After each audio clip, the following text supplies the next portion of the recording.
It is difficult to explain chaos, its own faction, just as it is difficult to explain the Imperium as its own faction. The key here is that humanity is now producing psychers, not at an alarming rate, but there are so many people that the rate is now fairly regular.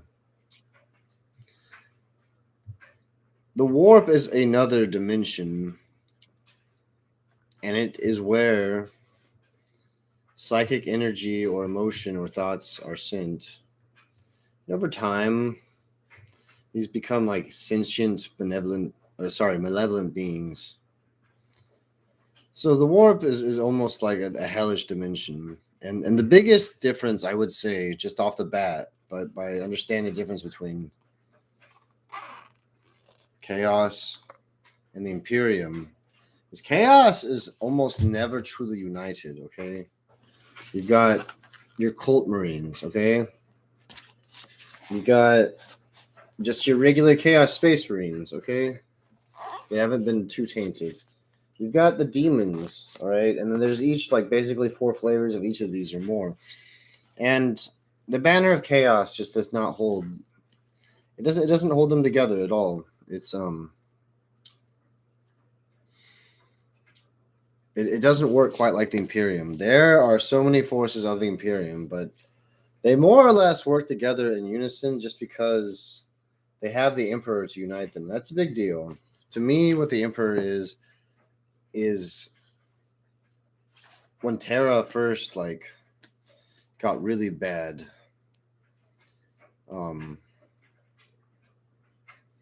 When humanity became like cut off from the stars, from all the warp storms, from the birth of Slanesh.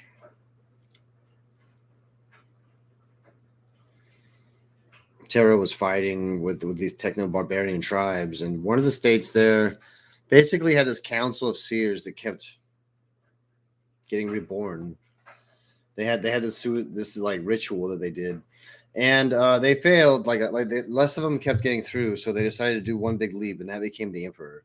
And that's basically what he is. Is he's like the Gestalt consciousness of the leaders of the finest nation. That's how they took over Terra and moved forward. So that's what the Imperium is basically like. There was this big battle called the Horus Heresy, and the biggest, like the most decisive one, were the drop site massacres of I think Estevan 4, where like nobody really knew anyone's colors, and so there was just this massive massacre, and the Iron Hands guy, he got killed. He was the first one to die, and I mean that was pretty. Yeah, I forgot his name, Ferris Manus. And so, like,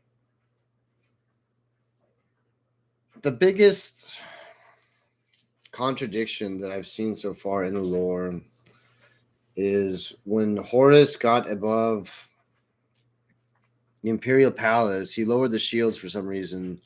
And then so the Imperial strike team led by the Emperor himself, they like fought Horus.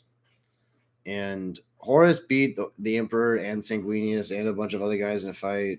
And he hesitated for 1 second. And that's what's not in the new lore, is that he hesitated. The Emperor just smites him basically, but the Emperor is mortally wounded. The other ones, Horus, like, he stops himself. But you know the thing is, right, is there could be no like, if chaos would if Horus would have won that, then the galaxy probably just would have just been in flames and everything would have been over, and chaos would have won, but they would have lost. And so in a way, chaos losing the Horus Heresy is chaos winning.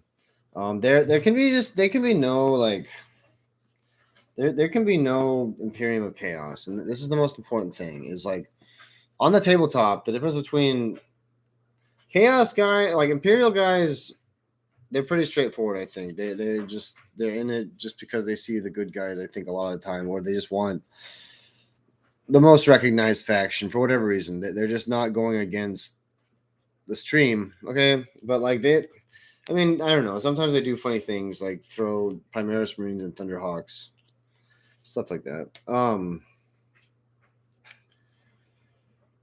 it's easy to look as a chaos player and like envy the Imperial players because they get like cool new technologies, and it's if you play your chaos army like Imperial army, it just won't work. So that's really what I have to say to you is there's no Imperium of chaos. The if chaos wins, it's not just going to be like an evil Imperium. It's going to be like just evil. It can't last. It has no structure. Um, The evil mailman. Look, if any evil mailman is like in your empire, just the amount of destruction that just one guy could do is just insane. So that's why you can't have an empire of evil, and that's why chaos it requires the Imperium for destruction. Yeah,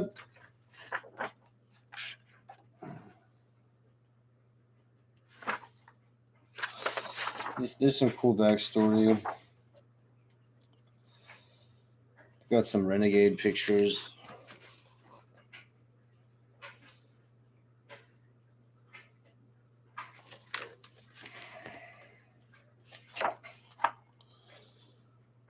Um, More berserkers are cool. They have like the butcher's nails in their mind.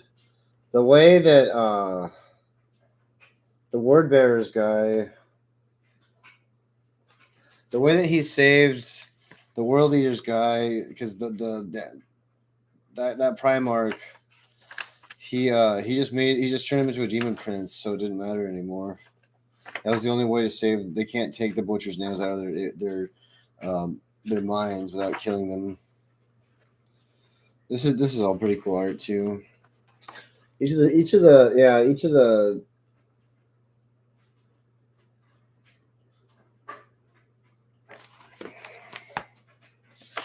the variations on the chaos. See, the thing about it is, out of anyone, like any army, it's the Nurgle forces. They're probably the easiest to convert, just because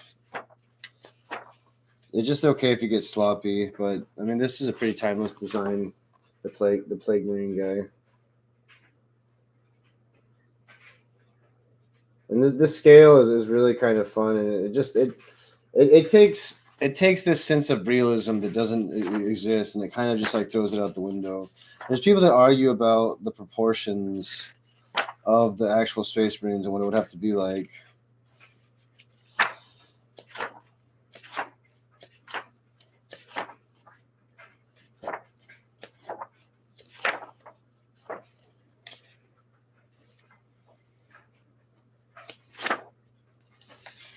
So, like the thing about Chaos Space Marines, and I have this other book. Yeah, I have this other book actually. I should probably just read that. That might be a good idea. It's the most quintessential resource on Chaos Space Marines.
Oh, little coffee.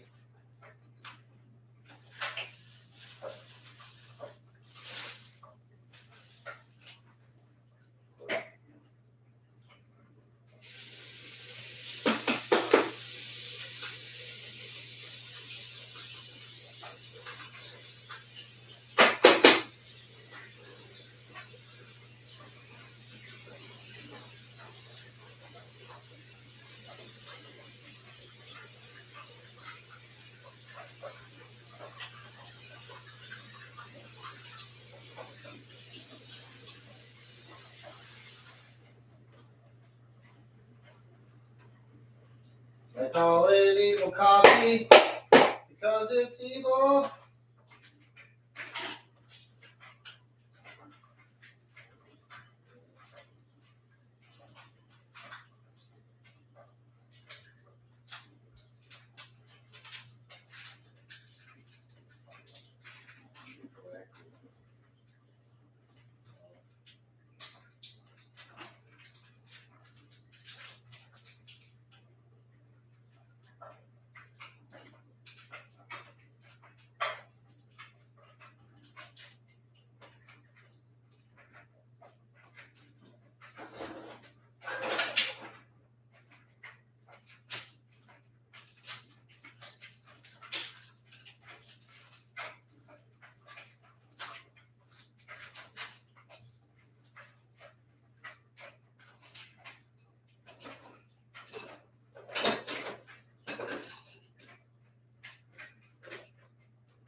Varus Ironclaw, warsmith of the Iron Warriors, traitor legion, snarled in bitter desertion as the smoke parted to reveal the battlefield across which his grand company would assault the enemy fortress. He barely noticed the sharp crunch of scattered bones beneath his tread, or the hot wind which carried the stench of propellant, death, and the rank fear of the lackeys of the Emperor who cowered behind the towering walls barely a kilometer ahead. In the name of Paturbo! Ironclaw growled, and the box pickup mounted in his Terminator armor's collar. His voice a blasphemous fusion of the machine and the organic. Unleash the fires of damnation! There was a brief pause, during which the stray autocannon rounds, whipping in across the battlefield to burst ineffectively against the Iron Warriors. Fieldworks. Muzzle flares blinked along the length of the curtain wall. Individual las rounds whipped cracking overhead. The energy all but dissipated by the dense particles, obscuring much of the killing ground. Then, a deep tremor grumbled through the cratered, bone-wreathed ground, and the warsmith's mouth twisted at one corner as something like anticipation bloomed inside him. The tremor grew to a roar, and in an instant the air was split by a sonic boom that made even the nearby traitor marines pause in awe. A barrage of super-heavy munitions thundered toward the tortured skies of Bellium Colonia, parting thick banks of black smoke and scattering the debris, littering the ground below their turbulent wake. Ironclaw had paid his apostate Mechanicus allies handsomely for their aid in breaching the Bastion Primus, scouring an entire subsector for the price of the fallen tech priests that they had demanded in return for fielding such terrible siege engines. The foul soul foundries of their Demon Forge world would blaze for decades to come as a result. Seconds later, the barrage struck. The Bastion Primus had been constructed, and millennia long passed by the finest of the Imperium siege masons. Yet no stronghold in the galaxy was beyond the capacity of the Iron Warriors to breach. None except one. A flash of contempt seared through Ironclaw's mind. But that would come, one day, at the conclusion of the Long War. Nucleonic fires burst into being as the warheads obliterated themselves upon striking the invisible void shields thrown up to protect the bastion. But Ferris Ironclaw knew the science of siegecraft as others knew the wielding of the blade or the application of ballistics. The barrage was staggered, the first warheads overloading the voids. The shield projectors would be forced to shut down to isolate the forge generators from the awesome feedback of such an overpowering strike, but Ironclaw knew they would never be fired again. When the void shields collapsed, the entire battlefield was pounded by a wave of overpressure that sucked the oxygen from the lungs of scores of defenders, blinded others, and exploded the eardrums of those foolish enough to stand unprotected before the might of the Iron Warriors. Most would not live long enough to regret their incaution. However, for with the void shields down, the main payload was about to be delivered. A dozen super heavy siege shells smashed into the black walls of the Bastion Primus, the white fusion fires igniting a new sun that rivaled the shining wanly down to the smoke-wreathed skies. Though they blazed for a fraction of a second, these miniature stellar cores unleashed such fearsome energies that a vast stretch of the curtain wall was reduced to atoms, as the raw stuff of ceramite, plasteel, and flesh fueled the nucleonic fires. Black smoke mushroomed upwards, and soon the entire bastion was obscured from the warsmith's view. Only the brass roar of the dwindling fusion reaction and the torturous grinding of the collapsing fortifications spoke of the devastation being wrought within the boiling clouds. Grand Company, Ironclaw growled. The command is given. Advance! The warsmith's order was heard and heeded by every one of his warriors, each a power-armored veteran of the Long War.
Well, maybe it's not here, but there's a big difference between the Chaos Marines that fight the Long War and those that are simply just gene bulked morons, idiots. The second just has no. They have no plan at all. They're simply content to just run about the galaxy amok. But those veterans of the Long War, they wish to see the Imperium burn down. The Chaos Marines are typically much older than the Space Marines because some of them has actually survived the assault on the siege of Terra.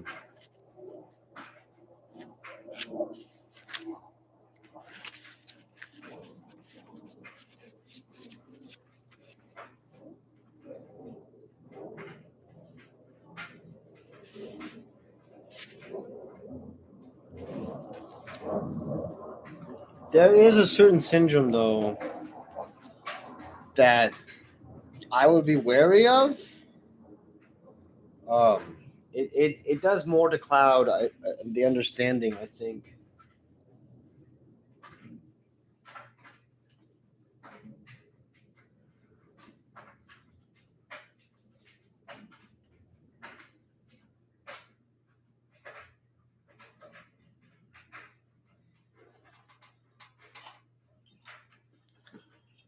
Oh, this is a sticky wicket. It is more to like cloud the understanding of how the faction works, and there's this guy, and he's basically in every faction. Um, this one, like this dude, the Blood Gorgon guy, was really the first one I've seen do it. But basically, in almost every faction, like there's going to be like this protagonist, and his whole power is that he's like a space marine. Like he's like a space marine among chaos space marines, and like he can basically just remember what it's like, or he still tries to run things like the old legions, like that. It's a reoccurring theme, and what they're trying to do is sell toys at this point, because like even Karn the Betrayer has like this like charming like aspect to him, and it's like there's even like a word bearers guy, which I guess I get it, but just be wary, because like almost every faction has one of these guys who's just like the whole thing about him. And but the Blood Gorgons book is great. It's fantastic. The Blood Gorgons actually end up going against the Chaos Space Marines on this planet, or sorry, the Death Guard. The Chaos Space Marines versus the Death Guard on the Blood Gorgons book, and like they made like this is the cover for the Blood Gorgons book. It's just called Blood Gorgons. Um, that one's good, but it starts this template that I've seen over and over again since then. And maybe it was before that. Maybe I just wasn't paying attention. But like, for example, Storm of Iron isn't really like that per se. Storm of Iron doesn't really have this like super duper um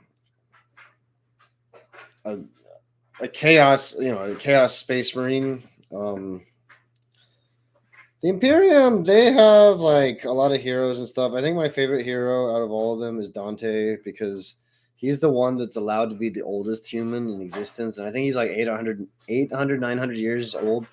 I like him because he's like in control. Like the galaxy's split in two now, and he's in charge of his own little empire thing, but his like own special like part of the Imperium. But he does not like the Primaris Marines very much, and I mean there would be resentment. I kind of clocked out after the Primaris Marines come out, because they're just the new lore. It just establishes too much of a story. Like what like what Warhammer is for me is it's all just like it's a preposterous story. It's just preposterous. Everything that happens is just preposterous, and that like you can choose any like you can just point to any point in the galaxy in Warhammer 40k and just see something just like bizarre beyond your imagining. That's what it should be like. There's a common theme of war, but for some reason there's always a reason to fight, right? Like there are the fucking science fiction reasons of like, oh, they could bomb it. But there's always a reason for them to get down and dirty with their pistols. I wish I could have found that short story where, because I mean I'm pretty sure it's this guy. It's the short story is called The Long War. Maybe it is him.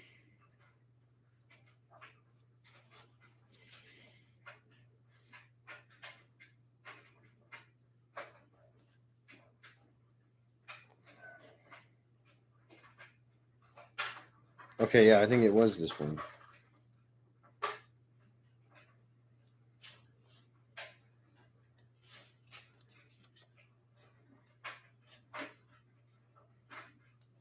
So like he has these soul stones that he's going to offer these random Chaos Space Marines. Well, not random. They're all like champions of their own like, and they each have to like say like some like cool deed they did.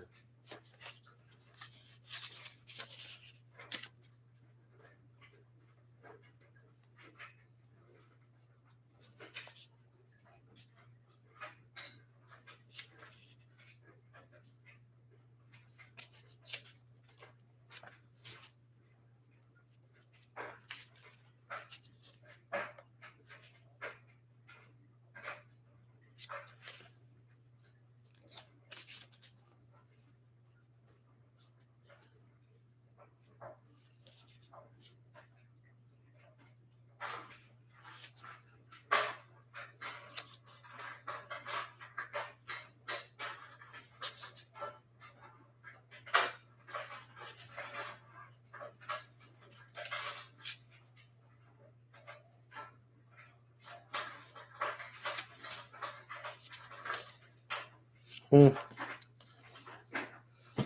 Um. So the Primarchs, for me, should not be trusted. They are like they are not human at all. Like even, the Space Marines were all elevated humans, but they should Primarchs just shouldn't be trusted at all because they're not. They're not. It's something beside a human making decisions. Now, like the Emperor, I believe, was also a human at one point or some kind of human, but the Primarchs were just created, just completely created, and the Chaos Gods scattered the Primarchs throughout the stars. The Imperium just has just so like it's the most interesting part of the story. Like I don't have a lot to say about it just because like everything I say about Warhammer is through almost the lens of the Imperium. It's just they're so interesting and like the best like dichotomy I can imagine for the Imperial forces is like what's more badass, a super duper space knight that can conquer space demons and like never run away, or like a bunch of guys that like might run away but they're still fighting like that. That's a great way to look at it.